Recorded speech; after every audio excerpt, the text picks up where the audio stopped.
Nous Léo, la cinéma de l'île, c'est important. Il y a reçu le canal le 20 jusqu'au 22, le canal forum. Il y a reçu énergie, il y a un forum, nous avons reçu son élève par rapport à un développement énergétique. Donc Léo, il est dans la son élève. Il est déjà fait des résultats à vous, à un forum. Il y a des questions à 30 minutes maximum. Après, il y a une intervention à déjà. Je vous remercie. Salam alaikum. Donc, comme indiqué Sagaf, on va d'abord faire un statut sur le forum, qu'est-ce qui s'est dit, ça définit les perspectives de la Sonelec, et ensuite on fera un état des lieux, parce que ça fait à peu près 3 mois la dernière fois qu'on s'est vu. Donc on a, je pense que vous devez avoir des questions sur où est-ce qu'on en est, sur la distribution, sur la production. Donc on fera un bref statut et on enchaînera avec une demi-heure, 40 minutes maximum de questions. Donc démarrons avec le forum. Donc qu'est-ce qui s'est dit pendant le forum? Donc, tout d'abord, on a réuni à peu près une centaine de personnes pour faire l'analyse et réfléchir aux difficultés que connaît la Sonelec et quelles sont les solutions qui doivent être mises en place pour pouvoir en sortir. Ça a donné lieu à différentes activités qui vont de l'analyse de l'outil de production, donc intégration des énergies renouvelables, la modernisation du réseau électrique, donc les mini-réseaux, l'analyse des états financiers, quel est notre état de dette, nos différentes créances, comment on finance le carburant, la situation commerciale, la tarification en vigueur, la lutte contre la fraude, les ressources humaines, comment on forme les gens, quelles sont les performances de nos ressources humaines, et la gouvernance de la société, les conseils d'administration, les contrats de performance. Donc l'ensemble de ces sujets ont été discutés durant le forum et ont fait l'objet de propositions de réforme, d'évolution et d'action. Et c'est ce que je vais vous présenter ici. D'abord, la feuille de route technique. Je pense que c'est important, avant de démarrer, qu'on comprenne quelque chose qui, dans l'imaginaire des gens, peut prêter à confusion et peut induire en erreur. C'est-à-dire, quel est le besoin annuel de l'énergie au Comores? Aujourd'hui, notre pays a besoin de 29 MW. Donc ça, c'est la charge, la puissance dont le pays a besoin pour pouvoir fonctionner. Lorsque on produit en thermique, on a 70% de disponibilité de l'outil de production. Ce qui veut dire qu'aujourd'hui, notre production en thermique est de 17 MW. Le solaire, accouplé avec les batteries, c'est 35% de disponibilité. Ce qui paraît normal étant donné que le solaire produit en journée, donc à partir de 18 heures, il n'y a plus de production, on doit s'appuyer uniquement sur les batteries. Donc, ce qui veut dire qu'aujourd'hui, on produit 15 MW de solaire. En termes d'énergie, qu'est-ce que ça représente? Donc le besoin en énergie du pays, c'est 254 gigawattheures par an. Aujourd'hui, on est capable de produire 104 gigawattheures par an en thermique et 46 gigawattheures par an en solaire. D'accord? Ce qui veut dire qu'à l'heure actuelle de notre production, il nous manque à peu près 104 gigawattheures par an pour pouvoir alimenter 24 heures sur 24 le pays sans interruption. Nous devrions être en capacité d'atteindre ce besoin, de compenser ce besoin de 104 gigawattheures d'ici le premier trimestre 2027. Puisqu'il y a différents projets qui sont en cours d'installation de nouvelles centrales, de renforcement de capacité de production également en thermique. Donc l'objectif, c'est que d'ici premier trimestre 2027, nous soyons en mesure de produire l'intégralité de l'énergie nécessaire pour faire fonctionner le pays, tout en tenant compte des besoins futurs.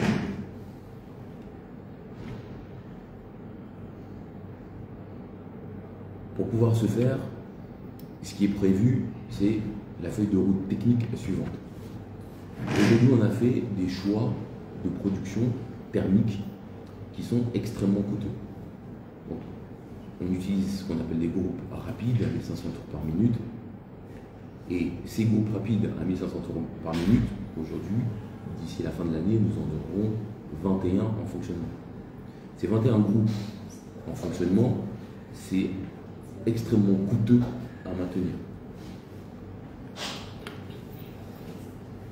Entre 2025 et 2026, nous allons dépenser 1,9 milliard pour pouvoir faire les révisions des groupes. En 2027, le besoin il sera de 3 milliards 140 millions pour pouvoir entretenir ces groupes, faire les révisions adéquates, acheter les pièces qui vont bien. En 2028, c'est 3 milliards 6 qu'il faudra.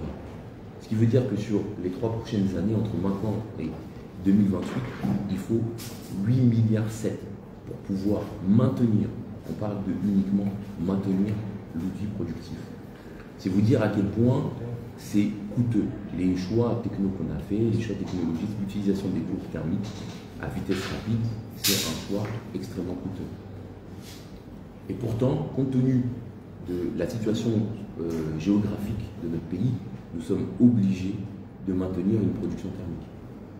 Puisque nous ne pouvons pas compter que sur le solaire. Nous avons une météo beaucoup trop changeante pour pouvoir relayer uniquement sur le solaire. Pendant la saison des pluies, nous devons être en mesure de prendre le relais du solaire avec une production thermique. Donc il faut maintenir cette capacité. Donc, comment on compte faire pour pouvoir maintenir cette capacité? Ça, c'est une des problématiques à traiter. L'autre problème technique, c'est le réseau de distribution. En fait, le réseau de distribution, c'est-à-dire le réseau électrique qui permet d'amener l'énergie à l'ensemble de la population, aujourd'hui, il est utilisé comme un réseau de 1980. C'est-à-dire qu'il est utilisé avec des interrupteurs manuels. Donc c'est des personnes en voiture qui circulent à travers le pays pour pouvoir manipuler le réseau. Donc, ce qui veut dire qu'on est dépendant des hommes, on est aussi dépendant des voitures et dépendant du trafic. Et ce qu'il faut comprendre, c'est que lorsqu'il y a un défaut quelque part, ce défaut se propage jusqu'à la centrale. Ce que vous observez actuellement, contrairement à ce qui se passait dans le passé, ce ne sont pas des délestages. Les coupures que vous observez, ce ne sont pas des actions volontaires de la Sénélec de couper l'électricité. Ça peut être une chauve-souris qui rentre en contact avec un fil, ça peut être une branche, ça peut être une mauvaise manipulation d'un opérateur. Et c'est ce qui fait que toute la centrale va se mettre en arrêt de sécurité. C'est ce que nous appelons les déclenchements. Donc la centrale se met en arrêt pour préserver les moteurs. La problématique, c'est quoi? C'est que lorsque ce type d'incident arrive, on ne peut pas juste redémarrer la centrale.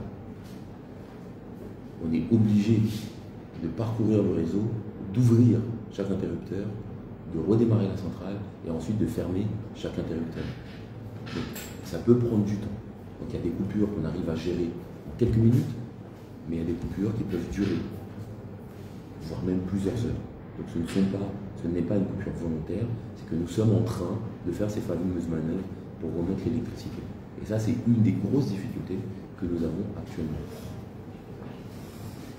L'autre difficulté, c'est que le réseau est vieux, inadapté à ce qu'on souhaite faire maintenant. Il a été conçu à une époque où on avait une centrale, ou 2 centrales. Aujourd'hui, les lieux de production ont été démultipliés, puisqu'on produit du solaire. À Ouachili, on produit du solaire. À Innovant Nord, à Mitsamemoli, on produit du solaire. À Fongouni, d'accord, on a une centrale thermique. À Voadjou, une centrale thermique à Itsambuni. Et c'est la même chose dans les autres îles. On est en train de décentraliser la production. Et cette injection d'énergie supplémentaire met notre réseau en difficulté. Vous avez pu observer ces dernières semaines, ces derniers mois, notamment sur septembre, octobre, une augmentation de ces interruptions de petite durée.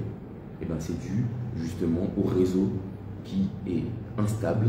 Et lorsqu'on injecte cette énergie supplémentaire, on se retrouve dans une situation où le réseau ne supporte pas et donc déclenche, et donc on est obligé de faire ces ajustements.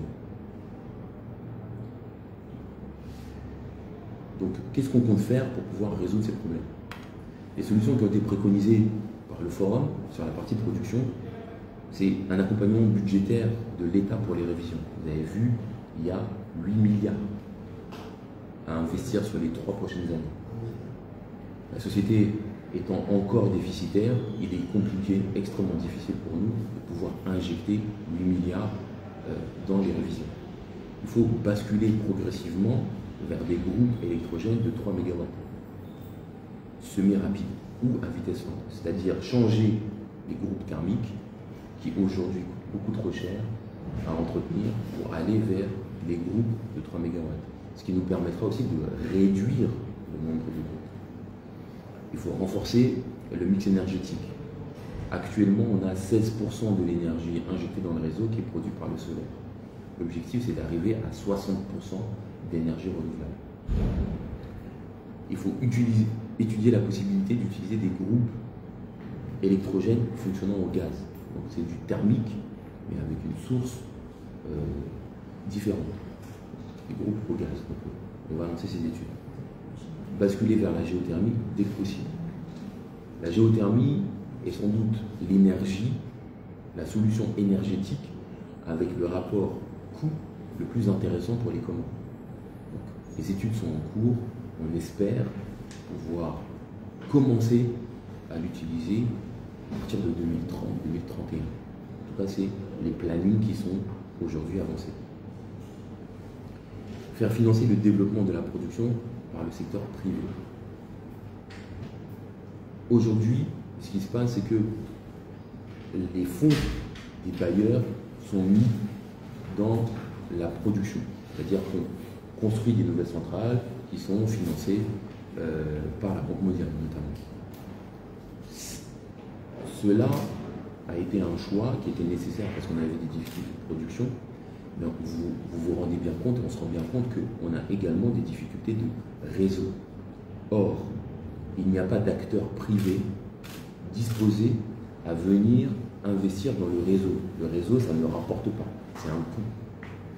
Or, il y a des acteurs privés qui sont prêts à produire de l'énergie pour nous, comme le fait Innovent par exemple, et à nous le vendre. Donc, la recommandation qui a été faite, c'est que les fonds des bailleurs, on les utilise plutôt dans le réseau et on ouvre notre marché de production à des investisseurs privés, comme Innovent par exemple. Donc il y a une autorité de régulation de l'électricité, du marché électrique qui a été mise en place. Le DG a été nommé il y a quelques semaines de cela. C'est dans cette perspective-là. Les solutions qui sont préconisées par le forum sur le réseau. Donc, comme je vous disais, c'est orienter les financements publics vers la modernisation du réseau et puis mettre en place une centrale de distribution en urgence pour absorber la puissance nouvelle qui est produite par le solaire et celle à venir. Aujourd'hui, nous ne disposons pas d'un centre qu'on appelle de dispatching, c'est-à-dire que vous avez différents points de production. Cette énergie, une fois produite, il faut l'amener là où on en a besoin. Et bien ça, ce qui aiguille l'énergie, c'est ce qu'on appelle un centre de dispatching. Aujourd'hui, nous n'en avons pas. Et donc nous mettons en œuvre tout ce qu'il faut pour le mettre en place, pour qu'on puisse utiliser l'énergie solaire là où on a besoin d'électricité. Comment on compte faire tout ça? Le planning. Donc le planning associé, la révision des groupes qui sont actuellement en service. Ceux qu'on utilise actuellement, on va continuer à faire ces révisions de 2026 jusqu'à 2028. La mise en œuvre des nouvelles centrales solaires de la Banque mondiale et de Master est prévue pour le 3e trimestre et le 4e trimestre de 2026. La mise à niveau des centrales thermiques. L'objectif, c'est qu'au 4e trimestre 2027, on ait des centrales, une production thermique qui soit moins coûteuse. L'intégration progressive des groupes semi-rapides de minimum 3 MW, donc ça va se faire entre 2027 et 2030. L'objectif, c'est que fin 2030, nous ayons 16 groupes semi-rapides, ce qui va représenter une puissance de production d'environ 50 MW. La modernisation et la mise aux normes de l'architecture du réseau, on démarre dès l'année prochaine, et ça va nous prendre minimum 2 ans, parce que c'est un travail titanesque. Il y a beaucoup de choses à faire sur le réseau. La mise en place de la téléconduite du réseau. La téléconduite, qu'est-ce que c'est? C'est justement le fait de remplacer la gestion du réseau qui se fait comme dans les années 80 avec quelqu'un en voiture par du pilotage à travers un ordinateur et des choses qui sont des commandes qui sont automatisées. Et la géothermie qu'on espère pouvoir utiliser à partir de 2030. Donc ça, c'est sur la partie production. Intéressons-nous à ce que le forum a recommandé sur la partie commerciale. Mais avant ça, quelle est notre situation actuelle d'un point de vue commercial? Aujourd'hui, à Gazidja, nous avons 12 agences, 15 points de vente, 10 concessionnaires. En juin, nous avons 19 agences et en Moli, nous avons 3 agences. Lorsqu'on regarde notre situation commerciale, on voit qu'il y a 92% de chiffre d'affaires ici à Gazidja qui est réalisé par uniquement 10 opérateurs. Et sur les 10 opérateurs, c'est 4 concessionnaires. Donc il y a une stratégie commerciale à ajuster en augmentant le nombre de concessionnaires et en baissant les points de vente, puisqu'on voit bien que les points de vente ne sont pas rentables. On a 60% de notre chiffre d'affaires qui est réalisé à Moroni, dans l'agence de Moroni. C'est un risque énorme, puisque ça veut dire que à Ngazidja, si on a un problème d'accès à l'agence de Moroni, 60% de notre chiffre d'affaires disparaît. Donc ce qui a été décidé, c'est d'ouvrir une autre agence sur Moroni, qu'on a appelée Agence de Moroni Sud, et on espère pouvoir faire ceci dès 2025. Les travaux sont déjà engagés. Aujourd'hui, la tarification ne prend pas en compte la typologie du client, c'est-à-dire que vous soyez un industriel ou que vous soyez un particulier, vous payez de la même manière. Donc, il y a une réflexion à faire autour d'une tarification qui soit beaucoup plus adaptée et par catégorie de clients. Donc, c'est des travaux qui doivent être menés à partir de 2026.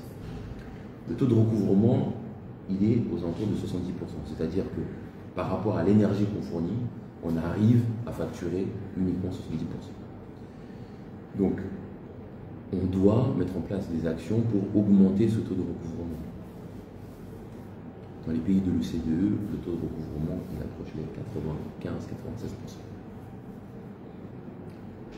Donc, qu'est-ce qu'on compte faire? Donc, première chose, c'est on va mettre en place un département d'analyse de données. C'est-à-dire des gens, puisqu'on a un certain nombre de données qui sont remontées par nos outils informatiques, il faut qu'on puisse les utiliser pour pouvoir comprendre où sont les problèmes et analyser les données, aller chercher les fraudeurs. Il faut installer des compteurs totaliseurs par zone. Les compteurs totaliseurs, c'est des compteurs qui vont permettre de voir où sont situées les zones de fraude. Et c'est quelque chose sur lequel on travaille dès cette année. Il faut poursuivre et finaliser le déploiement des compteurs STS. Les compteurs STS, c'est des compteurs en prépaiement. Il faut qu'on continue à déployer ces compteurs, parce que ces compteurs nous permettent à terme de limiter les fraudes. Et il faut qu'on arrive à faire payer la consommation de l'administration publique. Parce qu'aujourd'hui, l'administration publique, les bâtiments de l'administration publique, ne payent pas leur consommation. Et donc, c'est une difficulté supplémentaire pour nous. Et donc, il faut qu'on arrive à trouver une solution pour faire payer. Et donc, c'est les indications du forum. Si on fait un focus sur l'administration publique, c'est sur 2024 1 milliard de recettes non collectées par nous, et 2025, 485 millions. Donc nous envisageons, et ce qui recommande le forum, c'est d'installer des compteurs STS, y compris sur les bâtiments de l'administration publique. Bien évidemment, on parle des bâtiments non critiques, on ne parle pas des hôpitaux.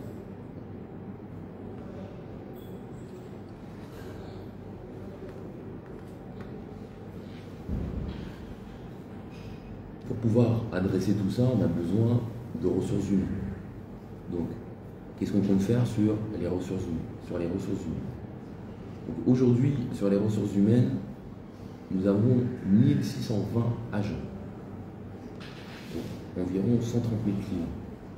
Ce qui veut dire qu'un agent Sonelec s'occupe de 80 clients. On a pris un exemple simple d'un pays voisin. La Tanzanie a 12 000 agents pour 5,5 millions de clients. Ce qui veut dire qu'un agent de la TANESCO s'occupe de 458 clients.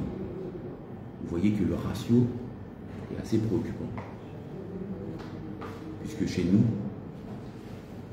on a 5 fois moins de clients par agent. Est-ce que nos amis tanzaniens sont 5 fois plus productifs? Je ne pense pas. Je pense que les agents comoriens sont tout autant productifs, ce qui veut bien dire que nous avons un problème de sureffectif. À cela, vous rajoutez une masse salariale de 2 milliards à peu près. Le ratio masse salariale sur chiffre d'affaires est au-delà des standards, puisqu'il est de l'ordre de 20%, parce que le standard est en dessous de 10. On a donc un sureffectif d'à peu près 50%. En plus de cela, nous avons des profils qui ne sont pas en adéquation avec les postes. Ce qui conduit à un manque de productivité. Donc, ce qui a été recommandé par le forum, c'est qu'il faut qu'on accompagne les ressources en trop vers de la reconversion. Et on doit former davantage les collaborateurs. Et donc nous envisageons la création d'un centre de formation Sonelec géré par la Sonelec.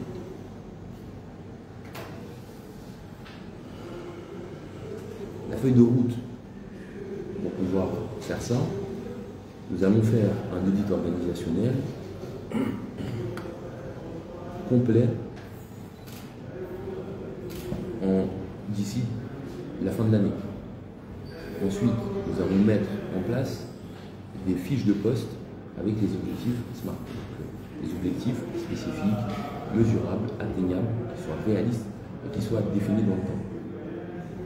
Nous allons mettre en place des évaluations annuelles, mettre en place, donc ça c'est prévu pour le deuxième trimestre 2026, mettre en place le centre de formation Sonelec. L'objectif c'est premier trimestre 2026, mettre en place un plan de reconversion d'ici le deuxième trimestre 2026, un plan de restructuration et de réduction des effectifs qu'on espère pouvoir démarrer dès le deuxième trimestre 2026.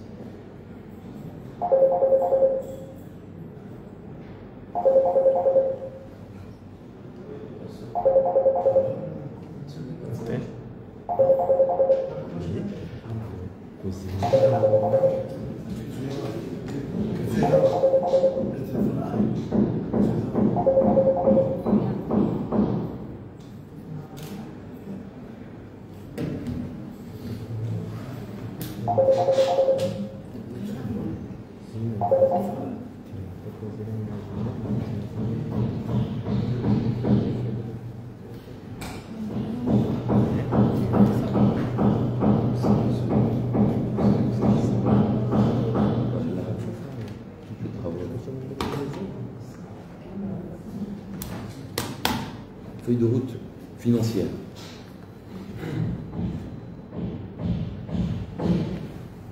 Est-ce que quelqu'un peut aller voir et demander l'arrêt des travaux?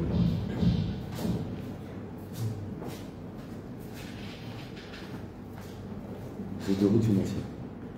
Donc, qu'est-ce qui se passe au niveau des finances? Aujourd'hui, la société Sonelec a une dette cumulée de 12 milliards. Et a une charge moyenne de 900 millions par mois. Et là, on n'a pas comptabilisé les salaires des gens. Donc, pour faire simple, il faut que la Sonelec gagne 900 millions par mois pour fonctionner. acheter le carburant, payer les salaires, acheter les pièces de révision, acheter les consommables des moteurs, et ainsi de suite. Donc, j'ai vu passer des articles qui louaient le fait qu'on fasse 1 milliard de chiffre d'affaires. 1 milliard de chiffre d'affaires, c'est l'équilibre. Lorsqu'on fait 1 milliard de chiffre d'affaires, on est juste à l'équilibre.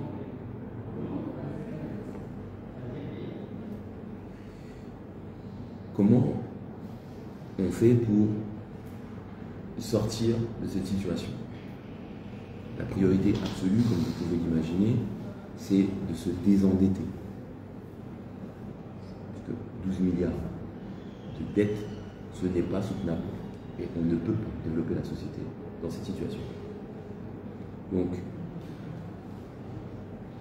ce qui est envisagé aujourd'hui pour pouvoir nous désendetter, c'est avant tout une meilleure gestion des dépenses et une baisse de l'OPEX. S'ensuit la mise en place d'un protocole de gestion et d'appurement de cette dette.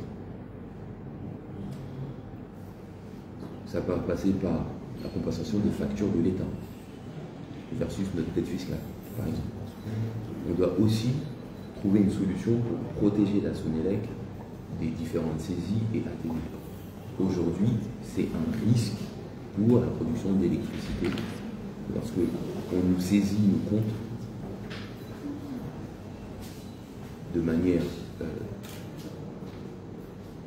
sauvage, puisque nous ne sommes pas préparés à ça. Donc, nous devons trouver un mécanisme qui nous permet de payer notre dette sans être soumis à la menace des saisies et du blocage de nos comptes. Nous devons négocier la dette sociale. C'est des négociations qui doivent s'ouvrir avec l'État, négocier notre dette au RTC. Et on espère un accompagnement budgétaire spécifique pour tout ce qui est lié aux révisions. On est encore toujours en train de discuter avec différents bailleurs pour qu'ils nous accompagnent financièrement.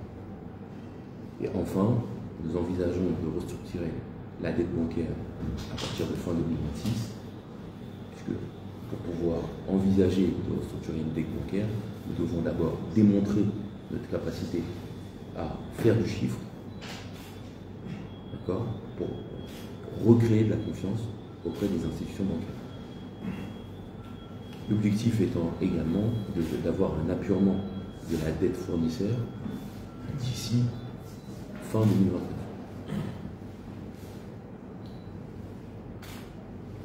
Le besoin global en financement, il est de l'ordre de 59 millions d'euros. Je vais le présenter ici en euros puisque c'est un document qui avait été transmis à des bailleurs. C'est le besoin pour pouvoir rénover le réseau, aller vers une meilleure production thermique. C'est dire que le besoin est immense et la tâche qui est devant nous est complexe.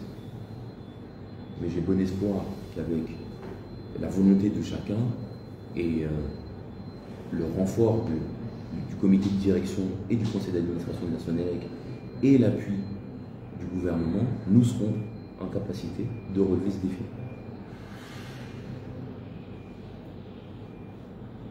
Et relever ce défi, qu'est-ce que ça veut dire? C'est se donner des perspectives nouvelles.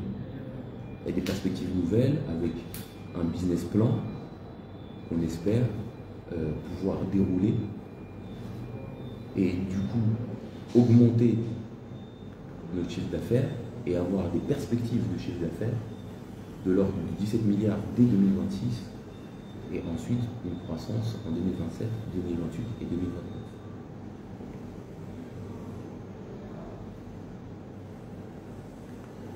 Donc notre objectif, c'est d'avoir un résultat net positif dès fin 2026.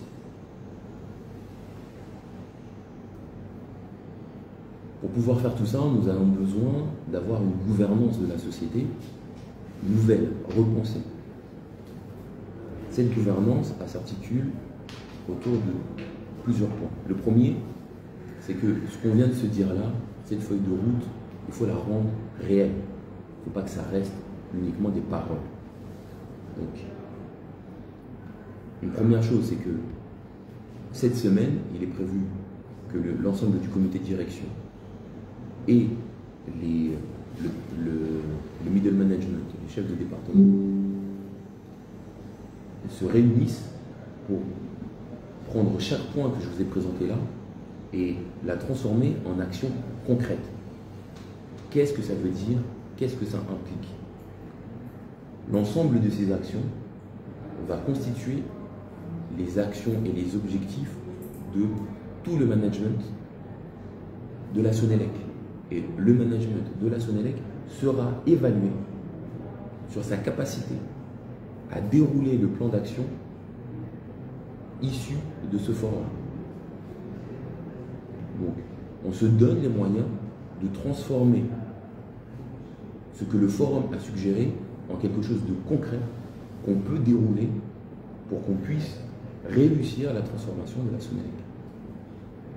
En support à ça, nous allons recruter une personne dont le travail sera de s'assurer que cette feuille de route est déroulée correctement.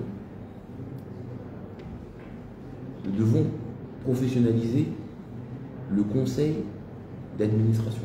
Nous avons la chance d'avoir un conseil d'administration. Ce conseil d'administration doit reprendre la main sur cette feuille de route et doit être le garant que ce qui a été décidé sera effectivement ce qui sera fait.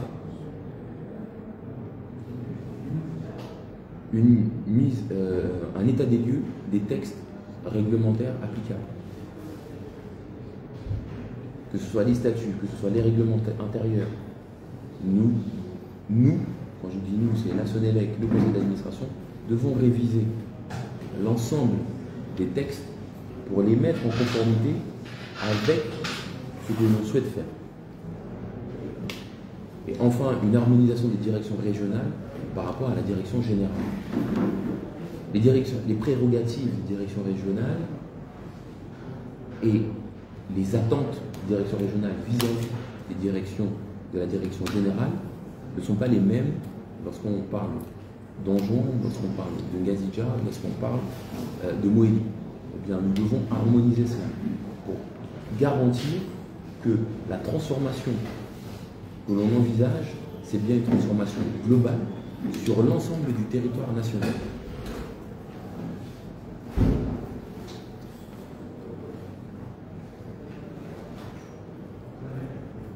Donc ça, je vous ai présenté l'ensemble des mesures qui ont été recommandées par le forum pour transformer la Sonelec et dans la perspective de l'évolution et de la stabilisation de la fourniture d'énergie dans le pays. Je vais continuer avec la situation actuelle de la production et on procédera par la suite aux questions. Donc, où en sommes-nous sur la production? Donc la production actuellement, donc la situation actuelle à Anjouan. Donc à Anjouan, nous devions finaliser la révision d'un groupe électrogène supplémentaire. Cette révision a eu lieu. Ce groupe est actuellement de retour au réseau. Donc nous avons 1,2 à 1,5 MW supplémentaires disponibles en Anjouan. Ce qui nous permet d'avoir une couverture en soirée pour le nord, donc la zone de Wani, de 100%, pour Nizza de 95%, pour le sud de 70%. Il y a des alternances encore. C'est-à-dire qu'en juin, il nous reste une difficulté, et donc nous devons continuer à travailler pour pouvoir atteindre une alimentation pleine. Les prochaines étapes, ça va être des révisions supplémentaires qui sont attendues d'ici fin janvier. Nous avons déjà lancé la commande avec une société française qui doit nous livrer théoriquement en décembre. Je dis bien théoriquement puisque c'est une livraison et un transport par voie maritime, donc nous sommes dépendants des bateaux, mais nous attendons les bateaux d'ici décembre pour pouvoir faire ces révisions. Une fois ces révisions effectuées, nous pourrons avoir une couverture de 100% à Anjouan. Un Gazidja, aujourd'hui, la situation actuelle, c'est qu'on peut couvrir 100% du Grand Moroni, 100% du Nord. Au Sud, nous avons toujours des difficultés puisque le groupe de Fongouni subit des pannes régulières. C'est un groupe vieux et nous ne prévoyons pas de le réviser puisque nous allons augmenter les capacités de production à Wadiou à travers des révisions. Donc à partir de, nous espérons que dès janvier 2026, nous aurons deux groupes supplémentaires révisés, plus la réparation des deux groupes endommagés depuis le mois d'avril.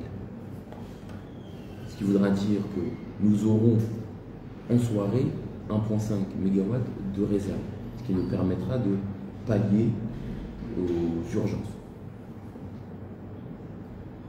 La couverture de Moélie, aujourd'hui, elle est à 100%.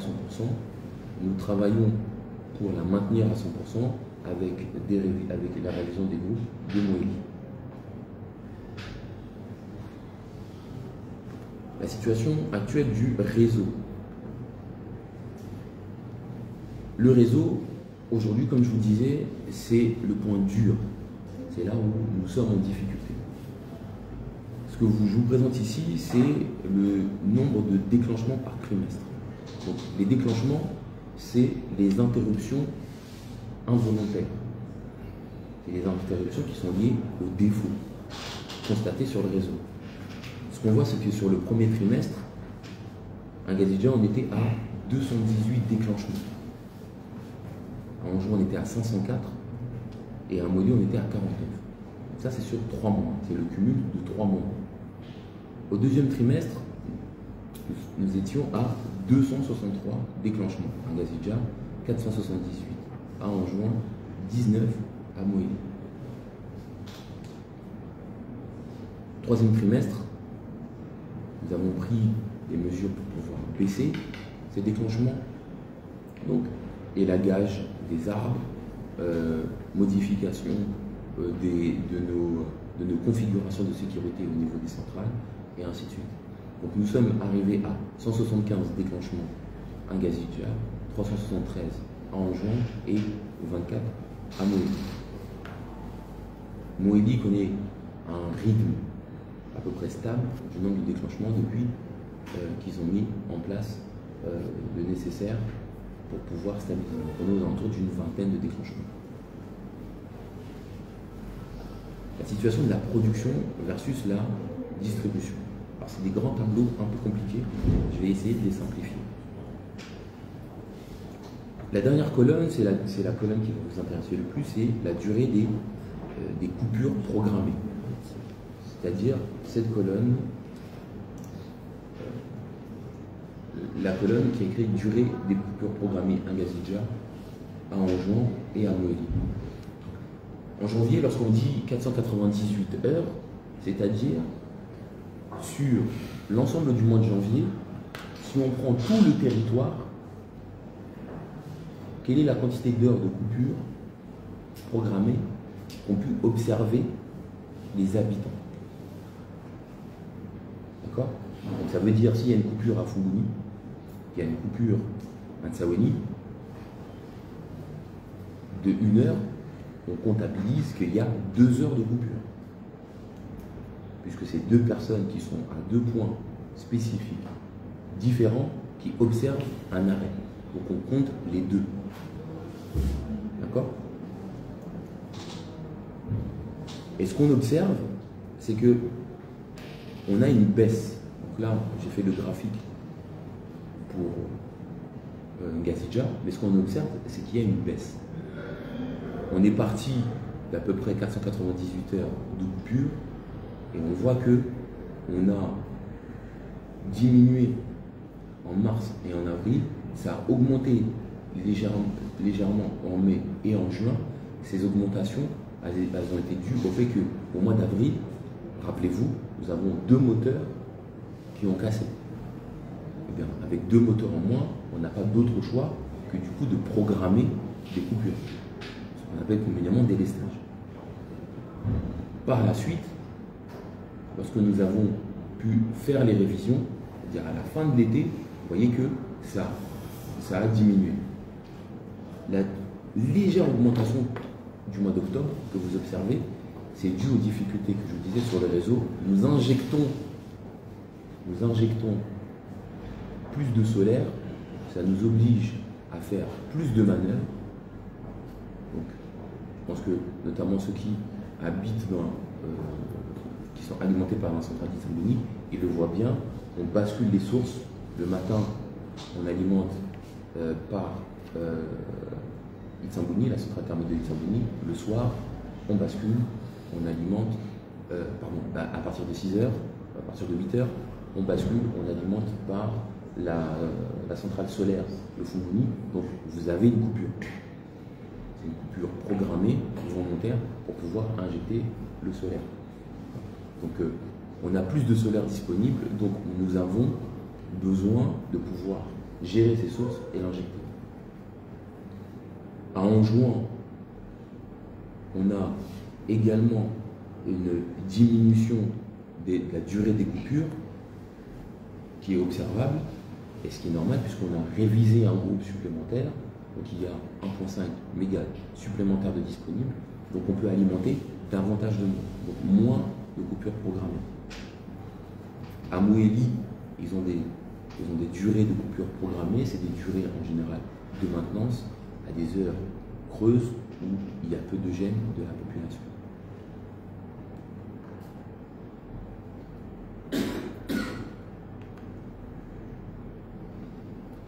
Parlons maintenant des compteurs STS, puisque ce sont des compteurs qu'aujourd'hui nous déployons. La première chose, c'est comment on qualifie ces compteurs. Une question qui est récurrente. On nous pose la question, mais comment ces compteurs sont qualifiés? Donc, les compteurs, premièrement, sont calibrés en usine. C'est-à-dire que le fabricant a notre spécification, les caractéristiques du pays, et il nous envoie, avant de nous envoyer les compteurs, il vérifie que ces compteurs sont calibrés et adaptés à l'utilisation aux Comores sur notre réseau. Pour pouvoir s'assurer de ça, nous avons fait une mission en Chine avant de commencer à recevoir ces compteurs. Nous avons fait une mission en Chine, dans l'usine du fabricant, pour s'assurer justement qu'ils qualifiaient bien les compteurs avant de les envoyer. Mais on ne s'est pas arrêté là. Nous avons fait l'acquisition d'un banc de qualification que vous voyez là en photo, qui nous permet de tester les compteurs et de nous assurer qu'ils sont correctement calibrés. Donc, ce ne sont pas des compteurs qu'on a pris comme ça et qu'on met chez les gens sans se soucier de s'assurer qu'ils fonctionnent correctement. Ces compteurs, donc, qu'on appelle STS, il y en a 70 millions déployés dans le monde. Donc, c'est différentes marques. Mais la technologie de ces compteurs, il y a plus de 70 millions de compteurs dans le monde. Ici, en Gazidja, pour les moins jeunes d'entre vous, en 98, il y avait déjà des compteurs de cette technologie qui étaient déployés par CEE.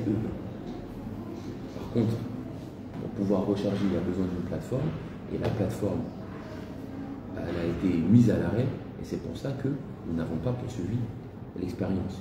Mais en juin, depuis 2015, ils utilisent la technologie STS. Le déploiement sur l'ensemble du pays, il a suivi le schéma suivant.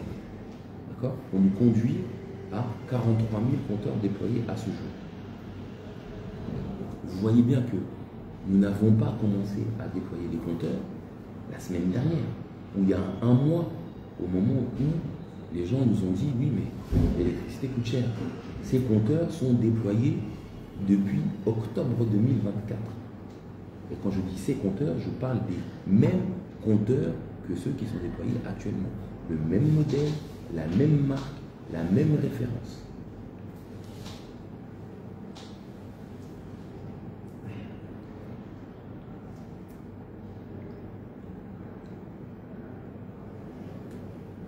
Par contre, il y a un point intéressant, je pense. Si vous voyez ici, vous regardez la courbe. Si vous regardez la courbe de production de Gazija notamment. La production, à partir de août, elle est stable. Avec un nombre de coupures qui a diminué.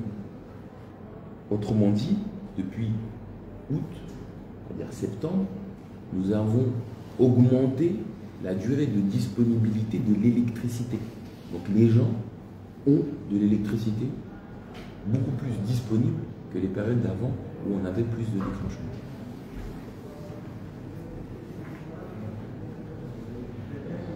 Donc, je pense que c'est important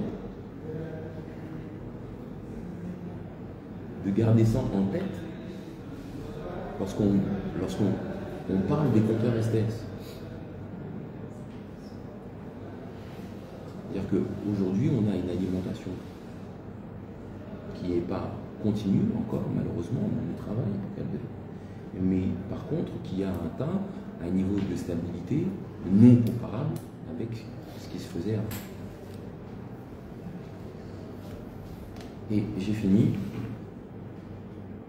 Si vous avez des questions, elles sont les bienvenues.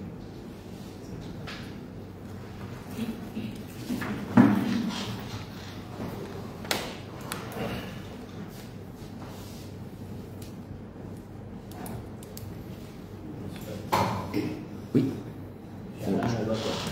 Je vais prendre 3 questions, je réponds 3 questions, on passe au suivant. Et c'est une demi-heure.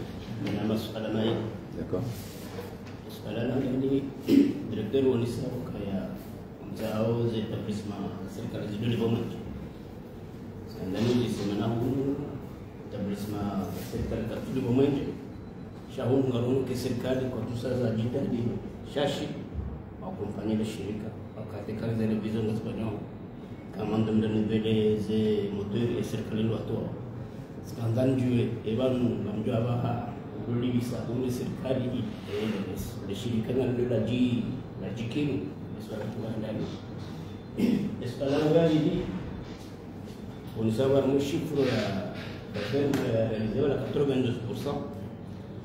On saka nanzomo augmenter ma concessionnaire mbonguze zekoneva na hunu moni saka nganya problème zangu hazi nando hazi wa wengi mungu ama badume ndi mwengeza ndo hazi kwa tuna hazi kama mbonguza zekoneva na kuno ndo hazi wa hunu na kuno watu wengeza mashakano ndo hazi wa kusikanda nuzi senga mwa visage ukaya ijokiri mtu ndo hazi kusoni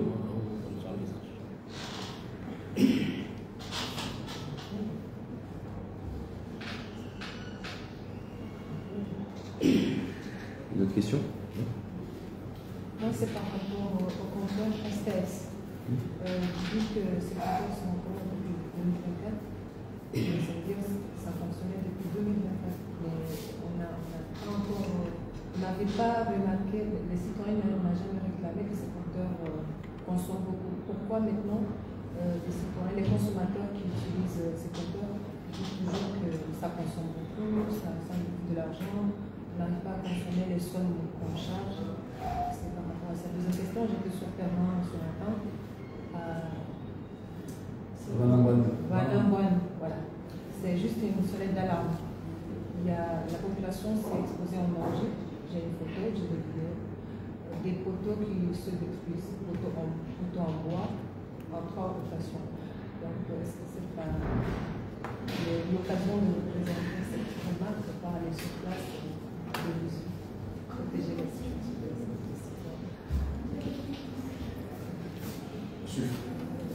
Il y a trois questions, je réponds, puis on passe au suivant. Là, on est déjà à 4. effectivement, l'État nous finance. C'est indiscutable. Notre outil productif, les 10 derniers moteurs, c'est l'État, c'est le gouvernement qui les a achetés. Mais ce qu'il faut garder en tête, c'est que ce n'est pas une situation normale. Nous avons beau être une société d'État, il n'est pas normal que nous ne soyons pas en mesure d'acheter nous-mêmes notre outil productif. Okay. Puisque lorsque l'État est obligé de gérer en urgence l'achat des moteurs, c'est de l'argent qui ne va pas ailleurs. C'est de l'argent qui était destiné à l'éducation, à la santé.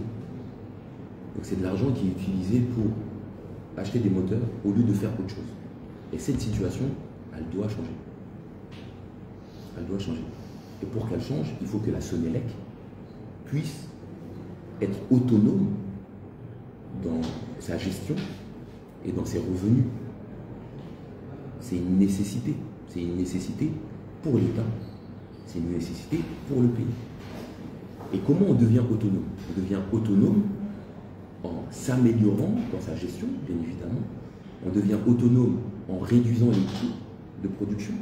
On devient autonome en facturant l'énergie que l'on vend, que l'on produit. Facturer l'énergie que l'on produit, ça passe également par facturer l'énergie qu'on produit et qui est consommée par les établissements publics. Il y aura effectivement une période pendant laquelle on va demander les deux. On va demander à ce que l'État paye ses factures, mais on va aussi leur demander de nous accompagner au niveau des révisions. Parce que nous ne sommes pas, vous imaginez bien, une société qui est endettée à hauteur de 12 milliards, qui a un plan de redressement. Nous ne pouvons pas, nous ne sommes pas pour le moment en mesure d'adresser tout le besoin. Le business plan que je vous ai montré, si vous voyez bien, notre objectif, c'est 17 milliards en 2026. À 17 milliards de chiffre d'affaires, on fait, je ne sais pas si vous avez vu, même pas 200 millions de bénéfices. Donc, 17 milliards de chiffre d'affaires dès 2026. Donc, 17 milliards de chiffre d'affaires, c'est même pas 200 millions de bénéfices. Donc, nous ne pourrons pas, en 2026, assurer le prix des révisions qui vont venir en 2027. Donc, nous allons chercher d'autres solutions de financement. Elles peuvent être étatiques, elles peuvent être d'un bailleur, mais c'est notre travail au sein de la Sonelec de trouver une solution à ça. Donc oui, nous devons devenir autonomes avec comme objectif de ne plus dépendre d'injections de fonds étatiques pour pouvoir fonctionner. Le deuxième point, c'est est-ce que nous allons licencier? C'était ça votre question en fait. Il est évident, au vu de ce que je vous ai montré, que nous sommes en sureffectif. Nous sommes en sureffectif.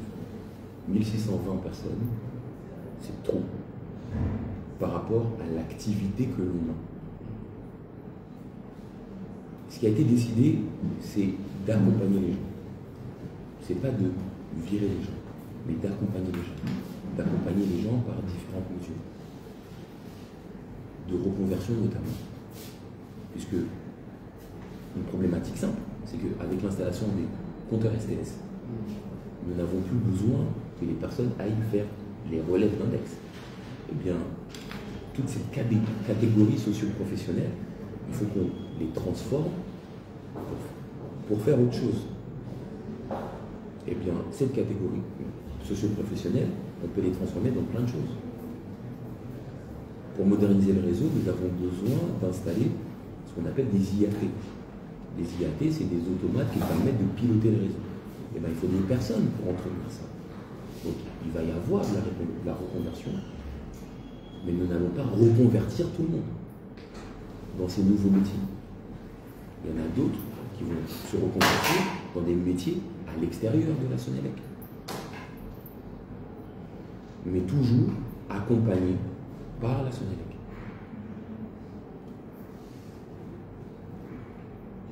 La question suivante, c'est pourquoi les utilisateurs de compteurs STS se plaignent maintenant et pas depuis 2024. Notre analyse est la suivante. En 2024, comme vous avez vu, il y avait un nombre de coupures important. Il y avait une disponibilité faible de l'électricité. D'ailleurs, vous avez vu le slide. Jusqu'à janvier, février, nous avons continué à avoir une disponibilité de l'électricité qui était faible. Aujourd'hui, nous avons atteint un niveau de disponibilité de l'électricité qui est satisfaisant. Même si on souffre encore de beaucoup de déclenchements, nous avons un niveau de disponibilité qui est suffisant. Prenons un exemple simple. Lorsque vous couchez le soir avec le ventilateur, avant, vous vous levez le matin, votre ventilateur il est éteint. Maintenant, quand vous vous levez, votre ventilateur, il fonctionne toujours. Pendant toute cette durée, il a consommé de l'électricité. Et il en va de même pour le frigidaire, il en va de même pour le congélateur, il en va de même pour la lumière d'eau baraza que vous avez laissée pour éclairer la route et les voisins. Tous ces dispositifs, avant, ils s'éteignaient. Et ils s'éteignaient parce qu'il n'y avait plus de courant. Là, maintenant, ils consomment l'électricité. Donc, il y a un effort réel à faire de gestion de la consommation par les utilisateurs. D'éteindre les équipements non vitaux. Donc ça, c'est, je pense, une des premières raisons. La deuxième raison, c'est que auparavant, on avait des problèmes sur les anciens compteurs. Les compteurs à disque, ils n'étaient pas relevés, pour se dire la vérité. Nos releveurs ne passaient pas partout pour relever les index. Donc les personnes ne payaient pas la consommation réelle. Ils payaient ce qu'on appelle un estimatif.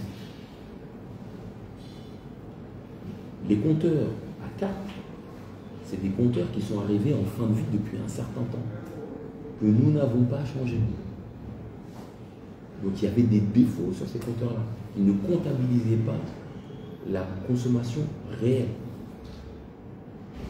Donc il y a un ensemble de circonstances qui font qu'aujourd'hui, on a une perception que c'est devenu cher. Mais les prix n'ont pas changé. Depuis 2022, les prix de l'électricité n'ont pas évolué. C'est 198 le kilowattheure et nous n'avons pas changé.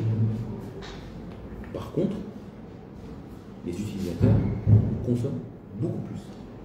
Puisque, vous l'avez vu, la disponibilité de l'électricité a très largement augmenté.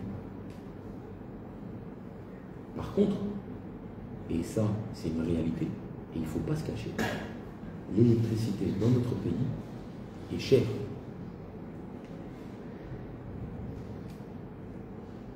C'est indiscutable.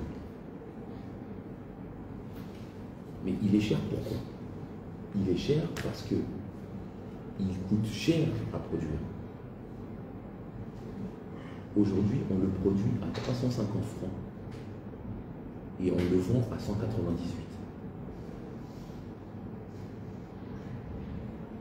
Donc même à 198, on perd de l'argent à chaque kilowattheure qu'on le vend. Une fois qu'on a fait ce constat, qu'est-ce qu'on fait? Eh bien, on travaille à la Sonelec pour justement augmenter la part de solaire, puisque ce qui coûte le plus cher, c'est le thermique, c'est la production à partir du thermique. En augmentant notre part de solaire, nous allons pouvoir arriver à un prix de revient, à un prix de production plus bas. Et lorsque nous saurons arriver à ce prix de production équilibre de 198, on pourra envisager de modifier et de moduler le prix du kilowattheure vendu. Donc, oui, le tarif est élevé, mais il est élevé parce que nous produisons une électricité qui coûte extrêmement cher à produire. Mais nous travaillons à trouver des solutions et nous espérons que l'augmentation de la part du solaire fera baisser les tarifs de l'électricité d'ici 2 ans. Pour les poteaux en bois, nous avons 225 poteaux, 237 poteaux en situation critique. 237. Ce qui nous empêche aujourd'hui de tous les changer, c'est des problèmes de trésorerie. Mais la problématique, elle est connue, elle est identifiée, et nous y allons à la vitesse que nous permet l'argent disponible. Quand je vous disais qu'il faut 1 milliard par mois pour faire fonctionner la Sonélec, c'est notamment pour pouvoir assurer ce genre de choses. La maintenance des poteaux, changer les câbles, et ainsi de suite. D'autres questions? Monsieur. Merci pour la visite. Sur les révisions. Comme je le récemment, on fait un incident. Par exemple, les révisions, nous réfléchissons les règles. Nous sommes dans le planning que nous faisons en mois 2026 ou 2025. Et ce qu'on a dit, on a un autre moyen, que les réfléchissons. Cela me demande, et à midi, et chez mon enfant, on a répondu. Je não deu certo. Passou mesmo uma bocaia, suas executei. Se não pode, suas casualidades. Os alunos de atividade, isso que está jogando, porque você vai para a formação, a prova é imediata, aí já as outras executei, o senhor vai entrar para o organização de terreno, será como tudo, uma foto do mundo, isso que casual, Raul, executei os homens, não. Parce que c'est la même type de ça, nous avons des députés. Donc, on va entendre les signaux, on va dire ça, on va trouver le problème de la matière. Ok, une autre question? Oui. Mimi ameamaye proposition ratira kaofisi. Sasa ino wakati wa hali wangoka bwa alafundo tunda amweze haute tension zibiri malaho kesokana ngavana damu sasa ino kwa tudo wenjeza nyumbani na wangu wenjeza uze nyumbani. Donc iba harumemeze hazi za nyumeni zini nefufika ulianzo zimshi iba kamja zifikiri mbali uliho abahemeze alpresque abasai izo haute tension pia zibiri harumeze nyumba. Donc wenjeza nyumba kwa sutu heza etage. Donc on va fikiri de l'Espagne. Alors, sur les révisions. En fait, un moteur, lorsque vous l'achetez, il est révisé pratiquement chaque année. Par contre, ce n'est pas les mêmes types de révisions. La première révision, c'est une révision dite partielle. Donc, on change quelques pièces, une trentaine de pièces. Même 24 pièces. Ensuite, l'année suivante, on a une révision dite intermédiaire, qui coûte 2 fois plus. Et l'année d'après, on a une révision générale. Et les révisions qui ont été programmées, elles sont de différentes natures. Sur 2025, nous avons fait essentiellement, nous avons fait des révisions intermédiaires et révisions générales. Parce que c'est des moteurs qui ont été achetés, déployés depuis un certain temps. D'accord ? Ce qui était prévu comme à être révisé en 2025 a été révisé. Ça a été révisé. Il reste 3 révisions qui étaient planifiées au mois de décembre. Les pièces sont déjà commandées. On espère qu'il n'y aura pas de problème de transport et qu'elles vont bien arriver à la fin de ce mois, début décembre, pour qu'on puisse faire ces révisions au mois de décembre. Okay. Les révisions qui sont prévues en 2026, c'est essentiellement des révisions partielles, c'est-à-dire les 10 groupes qu'on a reçus en février 2025, en mars et avril 2026, il faudra faire une révision partielle de ces comptes. Aujourd'hui, ces révisions, en termes de budget, c'est couvert. Nous avons le budget nécessaire pour faire les révisions des 10 groupes qui ont été livrés en 2025, en 2026.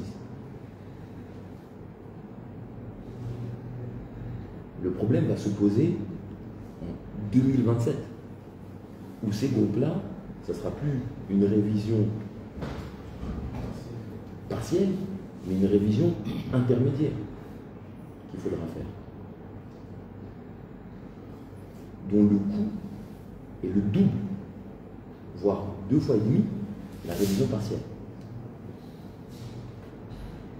Donc on se prépare maintenant pour un problème qui va survenir en 2027. Mais il faut se préparer maintenant, parce que vous avez vu la quantité d'argent qu'il faut, donc il faut qu'on se prépare, qu'on cherche une solution maintenant, pour justement éviter de tomber dans le problème en 2027.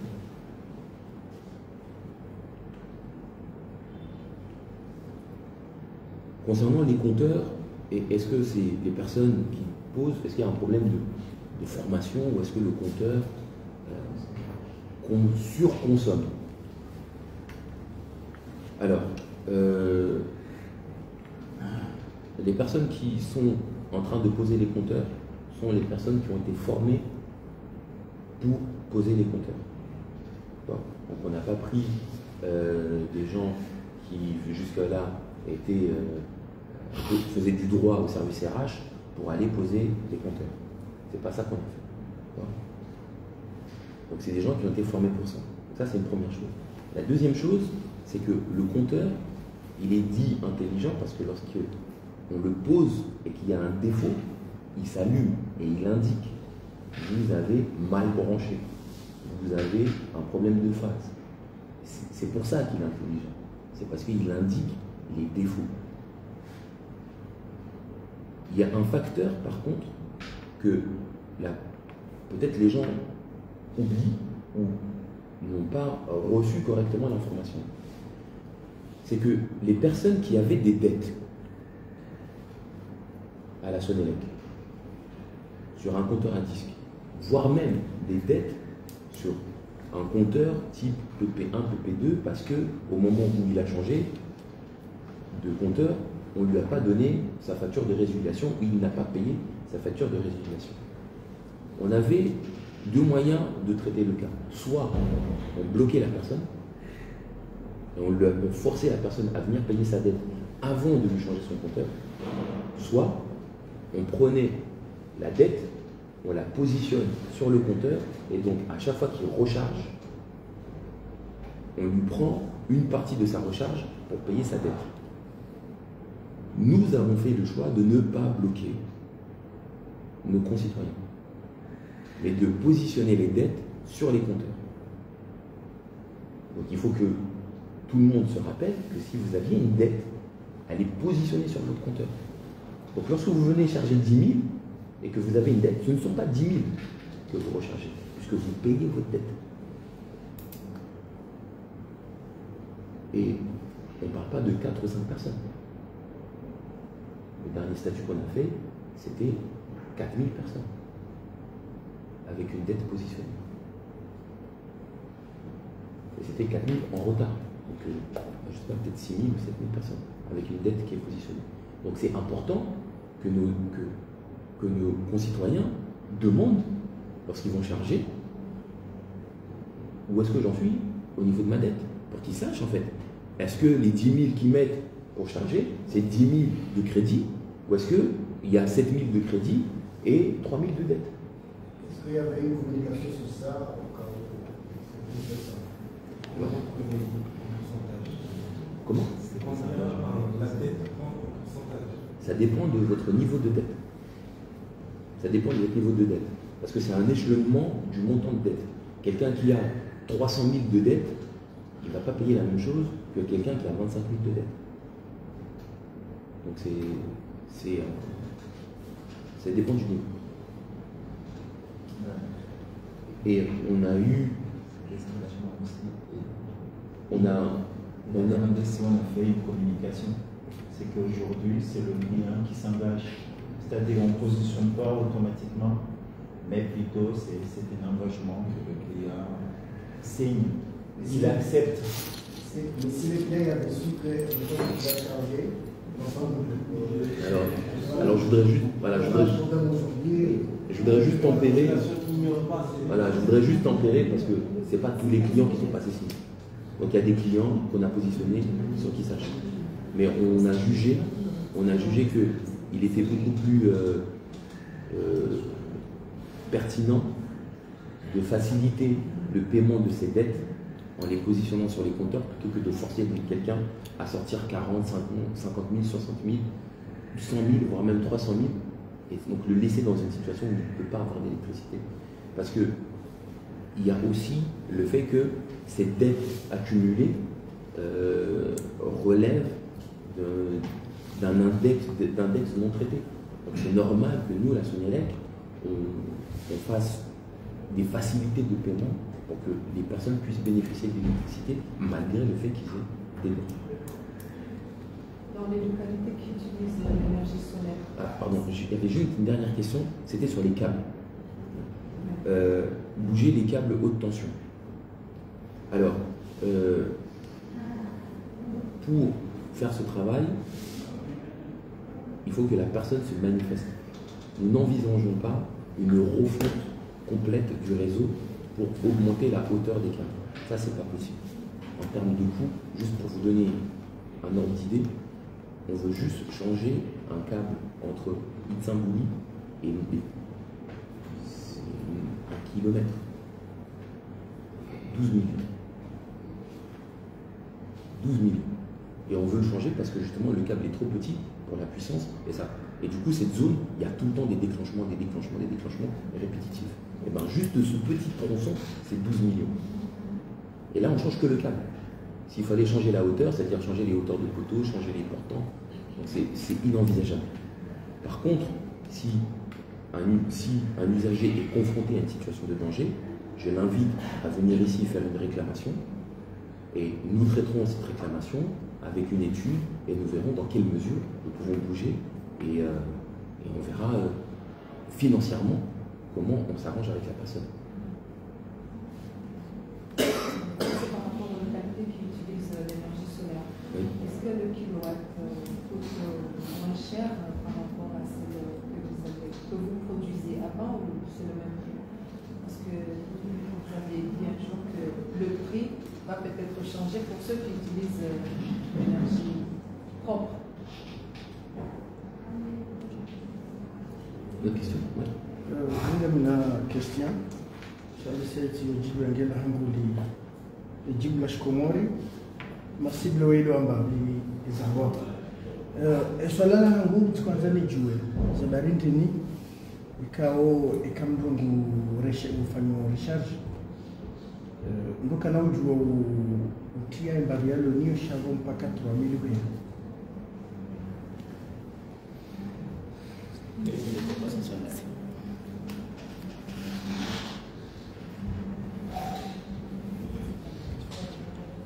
D'accord. Autre question? D'accord. Alors, il n'y a pas de localité qui utilise le solaire. J'ai peut-être mal expliqué. Je me suis peut-être mal expliqué. Il y a des centrales solaires qui sont implantées dans des localités, d'accord? Mais cette énergie, elle n'est pas destinée uniquement à la localité qui a donné le terrain.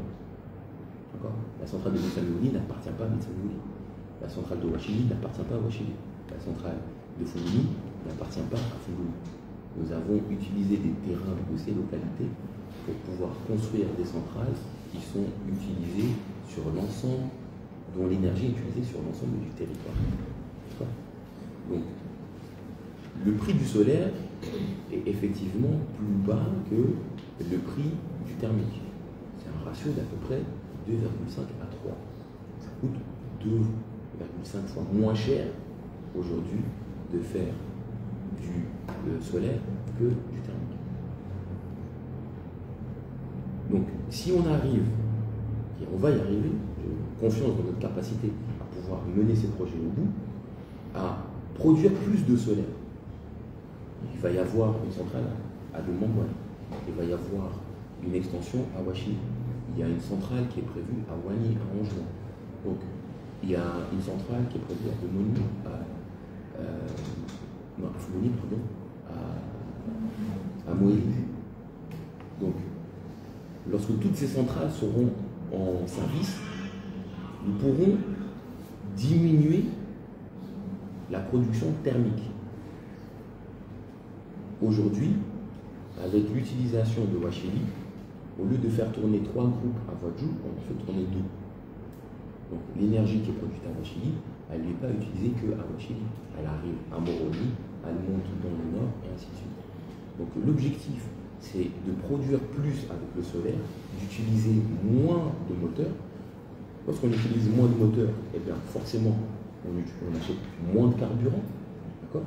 Il faut savoir qu'en février, on était, en mars, on était à 663 millions par mois de carburant. 663 millions. Donc, vous pouvez imaginer ce que ça représente en termes de charge. Donc l'idée, c'est de pouvoir baisser notre consommation en carburant. Lorsqu'on baisse notre consommation en carburant, on baisse le coût d'exploitation, on baisse le prix auquel on fabrique l'électricité. Et à ce moment-là, on peut réfléchir à baisser le prix auquel on vend l'électricité. Concernant la question pourquoi il y a un minimum, je vous laisse le choix, soit je réponds en français, soit je réponds pas. Parce que je ne serai pas en capacité de répondre en commun. Donc dites-moi comment vous souhaitez procéder. D'accord. Alors pourquoi il y a un minimum? Parce qu'aujourd'hui, lorsque vous rechargez, que ce soit via STS ou que ce soit via la carte, nous avons des coûts d'infrastructure. C'est-à-dire que nous dépensons de l'argent pour pouvoir faire fonctionner ce système. Donc, lorsque vous faites une opération, vous coûtez de l'argent à la Sonélec. C'est pour ça qu'on impose un minimum pour pouvoir utiliser le système. C'est un peu comme lorsque vous payez avec Vola, vous avez des frais qui sont pris. Ben, là, c'est pareil. À part que nous, on ne prend pas de frais, mais on s'assure qu'au moins, l'argent qui est utilisé, ça couvre le coût à l'équipement.